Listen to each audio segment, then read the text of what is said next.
Well, here I would like to briefly explain you the concept of external coaptation, which is what the REDBOOT does.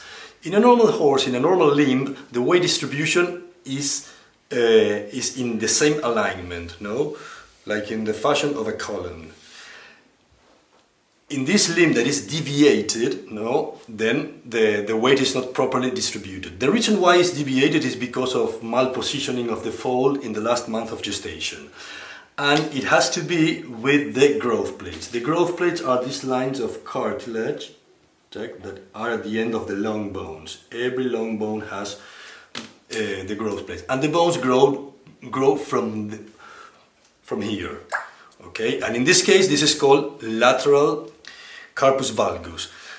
From the carpus below, this limb is deviated towards the lateral side.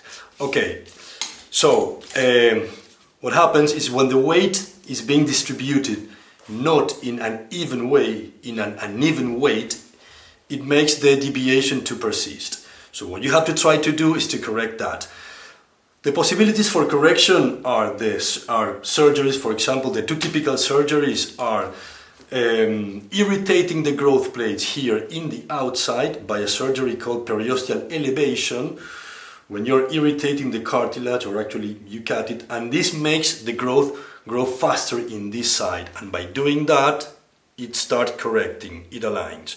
The other possible surgery, it's in the opposite side, is holding the growth plate, keeping it together, compressing it with clamps that you put, or with screws, a transfixial screw here crossing the growth plate and compressing it. By doing this, it doesn't grow in this side and it continues the normal growth in this lateral side. So it starts correcting. Okay, the using of the REDBOOT, what does, the external coaptation, is to give support enough to the limb so that then the growth plate is receiving better the weight, or is not receiving excessive weight in an uneven way. So because the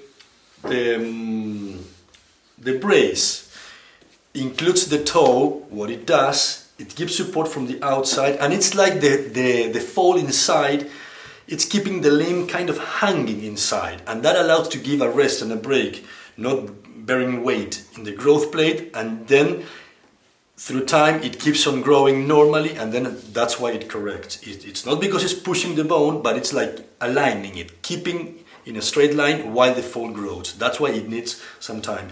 And it's the same concept as when you have a plant, you know, that it's growing all deviated because of the wind or whatever. You put a tutor to it, and you tie it, and then it follows the straight growth and the normal growth. This is what the REDBOOT does to these deviated limbs.